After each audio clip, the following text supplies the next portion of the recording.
एक, चंद्रमा ने दक्ष प्रजापति की बेटियों से विवाह किया, पर केवल रोहिणी को अधिक प्यार देने लगा। दक्ष ने उसे शाप दिया कि वह क्षीण हो जाएगा। चंद्रमा ने भगवान शिव की तपस्या की और शिव जी ने उसे वरदान दिया कि वह हर 15 दिन में क्षीण और फिर पूर्ण होगा। यहाँ शिवजी सोमनाथ के रूप में विराजमान हुए।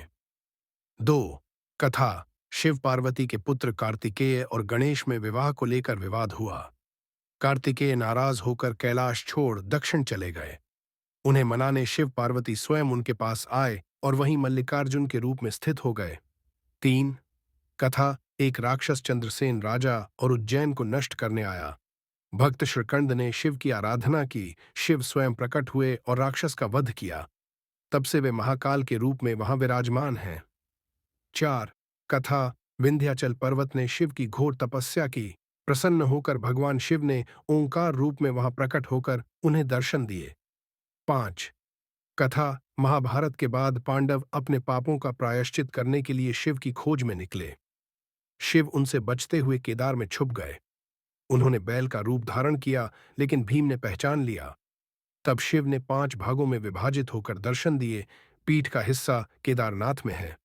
6, कथा। भीम नामक राक्षस ने अत्याचार मचाया। उसके अत्याचारों से मुक्ति के लिए भगवान शिव ने यहां अवतार लेकर उसका वध किया और भीमाशंकर ज्योतिर्लिंग रूप में प्रकट हुए। 7, कथा। भगवान शिव ने कहा था कि जो काशी में मरेगा उसे स्वयं शिव मोक्ष देंगे। यहाँ शिव विश्वनाथ के रूप में विराजमान हैं। इस स्थान को मोक्ष की नगरी कहा जाता है। 8, कथा। गौतम ऋषि ने शिव को प्रसन्न किया। उन्होंने गंगा को धरती पर लाया और ज्योतिर्लिंग के रूप में यहाँ प्रकट हुए। त्र्यंबक नाम 3 नेत्रों वाले शिव से पड़ा। 9, कथा। रावण ने शिव को लंका ले जाने के लिए तप किया। शिव प्रसन्न होकर ज्योतिर्लिंग दिए, पर एक शर्त रखी कि रास्ते में जमीन पर नहीं रखना।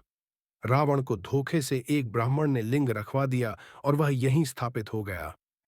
10, कथा। दारुक नामक राक्षस ने एक भक्त को बंदी बना लिया। उसने शिव की आराधना की, शिव प्रकट हुए और दारुक का वध कर ज्योतिर्लिंग रूप में वहीं स्थित हुए। 11, कथा।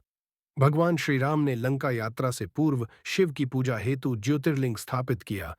यही रामेश्वर ज्योतिर्लिंग है। 12, कथा। एक भक्त महिला घृष्णा शिव की उपासना करती थी। जब उसके पुत्र की हत्या हुई, उसने फिर भी शिवलिंग की पूजा बंद नहीं की। शिव प्रसन्न होकर उसे पुत्र वापस दिए और वहां ज्योतिर्लिंग रूप में प्रकट हुए।